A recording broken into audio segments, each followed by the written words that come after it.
fellow constitutionalists. I want to share. I want to share this with you folks. To me, this is kind of funny. What's happening in in the world of reparations out there. I have a video here by Gazi Kodzo. Now it's kind of hard for me to listen to this because he talks in a very high-pitched, effeminate voice. He is a black man. And he's going around in a circle, and it's a 5-minute video. I'm going to show the whole thing. It's a 5-minute video. I want to show the whole thing. I want to comment on it afterwards about the video, and then I have another short video I want to sort of put some damp water on his arguments. But my only question is, before I show you this video, is I'm of Irish and Welsh descent. My family, both sides of my family, came over in the late 1800s, early 1900s, had nothing to do with slavery whatsoever, made their way by the sweat of their brow.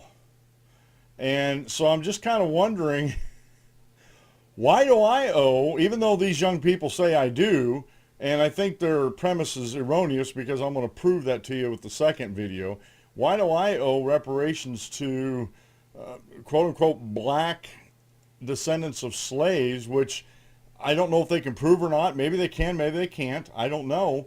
But this reparations thing is getting out of hand, and I just wanted to share this and some of my thoughts with you on that. And I just, folks, like I said, it's a little hard to listen to him. Not that you can't understand him. For me, it's just a guy talking with an effeminate voice. It's me. I'm not trying to be prejudiced or anything. It's just I have a hard time listening to that. So here it is. This is Gazi Kodzo, and some of the terms he uses in the video, I'm not even going to try to find out what they mean. I'm just going to let him speak to his folks about reparations. So here we go. Aquaba, y'all. So I was just chilling outside by the sun because I can do that because I'm black. And then White Jesus came to me. White Jesus was like, Gazi. I said, what, White Jesus? And he was like, you need to train male Saxons. I said, why, White Jesus? He was like, because just like dogs, they need training. I said, okay, I'll do it. So now I'm going to show you these well-trained male Saxons, toilet seat complexion individuals, okay? Disciples of White Jesus, okay? So let's talk to them real quick and let's see what they have to say. Uhuru? Do you owe reparations? Absolutely. Why you say that? Wait, who is you? Beryl Shepley. Uhuru Beryl. Now, you owe me some money. Okay, you owe me reparations. Absolutely. Why is that? Because every freedom that I have and have taken for granted for my entire life has been made possible by wealth that my ancestors stole. Uhuru. Good. Uhuru. What your name is? Jackson. Uhuru Jackson. You owe me reparations. I do. Why that? Because I benefited from the wealth that was stolen from you. As have all my ancestors, the ones who owned slaves and the ones who did not, the Jews in, the white Jews in Hungary. You better tell them the white Jews. Say that again. The white Jews in Hungary, the fake Jews. Yes, fake white Jews. Fake white Jews. Absolutely. Absolutely. So you unite with reparations. Completely. Uhuru. Uhuru. What your name is again? Jackson. Uhuru Jackson. Uhuru. What's up, Uhuru? Yep, you heard him, y'all. So Uhuru. Uhuru. Uhuru. Where you from? Seattle. He raised around all nothing but African people, y'all. So he don't know nothing about being white. He don't like white people. Ain't that right? All white people owe reparations, though. Absolutely. Absolutely. Ain't that right? That's true. And what your name is? Prince. Uhuru Prince. Uhuru. Now, why you up for reparations? Because as a white person, I sit on the pedestal of colonialism and slavery that built not only the wealth of this country, but the whole European world. Therefore, all white people owe reparations, and we're coming to get it. Uhuru, you better tell it. Yeah, we're coming to get it. Uhuru. Uhuru. Uhuru. What your name is? Jesse.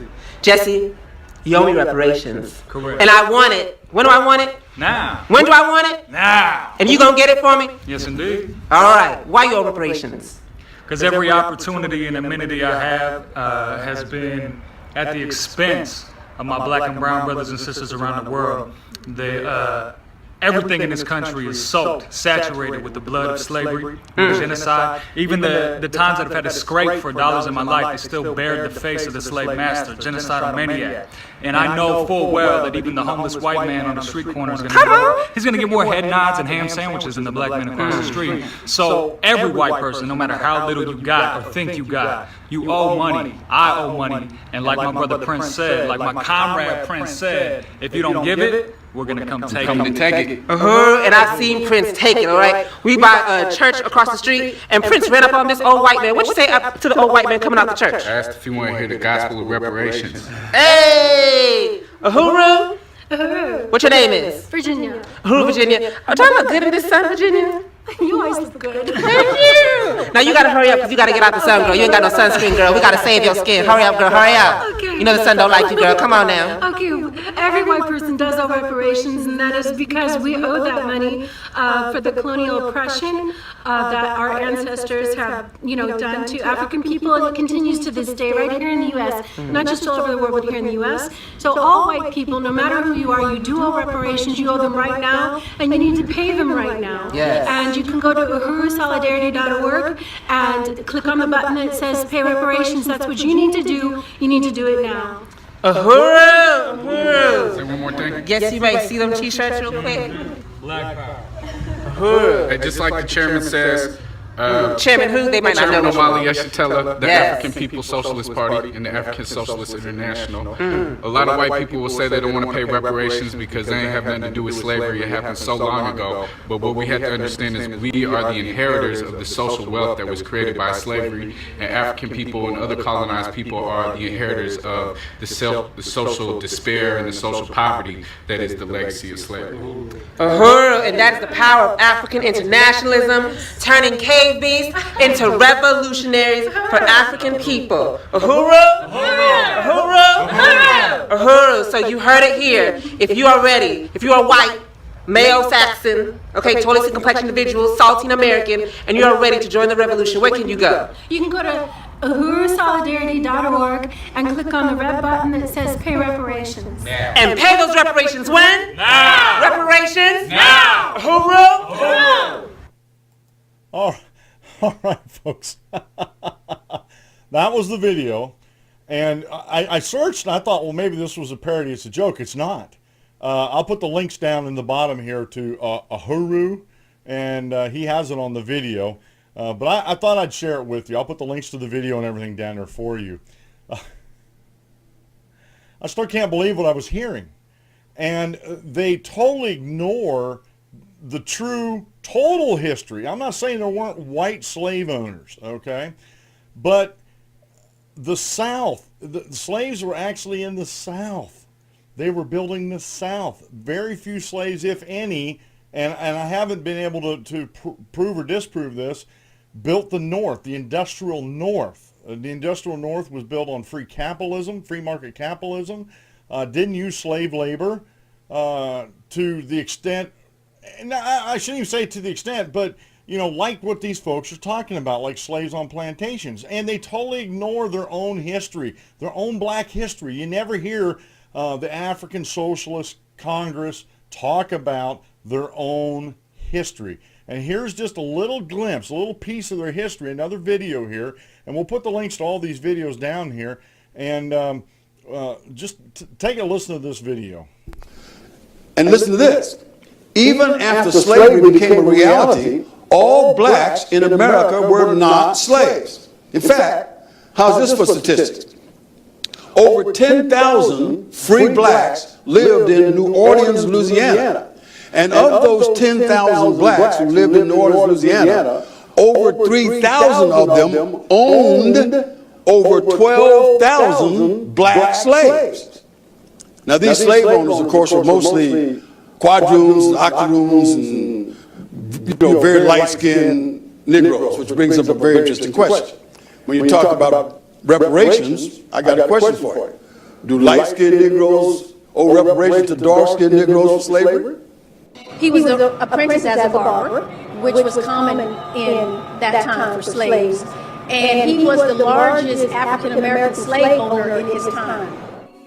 A former slave turned slave owner. The John Carruthers Stanley story is just one of many in this Craven County city. A story that leads from slavery to freedom, promise, and wealth. The largest black slaveholder in the South, John Carruthers Stanley of North Carolina, faced a number of problems in the 1820s in dealing with the slave labor force on his 3 turpentine plantations in Craven County, with a total of 163 slaves. Stanley was a harsh, profit-minded taskmaster, and his field hands would run away. Stanley dealt with this through his 2 white overseers and with a spy network that included a few trusted slaves. Brister, his slave barber in New Bern, was responsible for relaying to his owner rumors of planned escapes. On one occasion, Stanley proudly said that through the agency of the Negro man Brister he has regained such information as has enabled him to apprehend one of his slaves which had run away and to prevent the absconding of others who had manifested an intention of deserting. Nor did Stanley have any pangs of conscience about selling children away from their parents or holding free blacks in bondage. In 1832, free black Kelly Davis, also called Kelso Mabant, petitioned the Craven County Superior Court claiming that he was being illegally held by Stanley as a slave. The court concurred and ordered Davis's release. All right, folks. John Carruthers Stanley was the biggest slave owner in the South. And he had a network of slaves and former slaves, or, Negroes as they were called back then, who would report of escapes and help them track down these folks. Seems like John Carruthers Stanley had a habit of enslaving free black slaves. 10,000 free blacks lived in New Orleans at the time. And out of them, 3,000 were slave owners. So in this whole reparation argument, and I think this is where it breaks down, how are you going to differentiate between free blacks who were free and living in a society, were never slaves, and benefited from your so-called empire of blood, standing on the pedestal of other people's accomplishments like slavery? And how are you going to differentiate between those and the actual black slave owners? So there's got to be, if you look at your history and your genealogy, there has to be some black Americans today that are descendant from these black slave owners. So are you going to go after them also for reparations? And see, this is where the whole argument of reparations breaks down and falls down, folks. It is nigh on impossible to figure out who benefited and who didn't. To say that an Irish, English, or Welsh, I should say, Irish-Welsh immigrant family like I had, Irish on my mom's side, Welsh on my dad's side, that came to America well after slavery was ended, and especially the Irish, please tell me how the Irish benefited from European slave ownership. When the Irish were some of the poorest people in Europe. Tell me how they benefited from it. Matter of fact, when they got here to the United States, they were treated very, very poorly themselves. But like my great-grandpa McCarville moved out into Wisconsin, I believe it was to begin with, and then down into Iowa. Started a farm with my great-uncle Jimmy Ledden. And, they were hard workers. They made their own way. They participated in the free markets and supported their families, raised a family, bought a farm, worked it. And how would their descendants owe reparations to anybody, especially me being of, and I don't claim this too often, but just for the sake of what we're talking about here with reparations, how in the world are you going to figure out who owes what to who? And you have to include the black slave owners in this also. And this is something you don't hear in history. It's something you don't hear from these reparation nuts out there. That some of them are very well educated, but you don't hear this from them. You don't hear the true history of the South and how many black slave owners there were. And one of the biggest slave owners was John Carruthers Stanley. Go do the research, folks.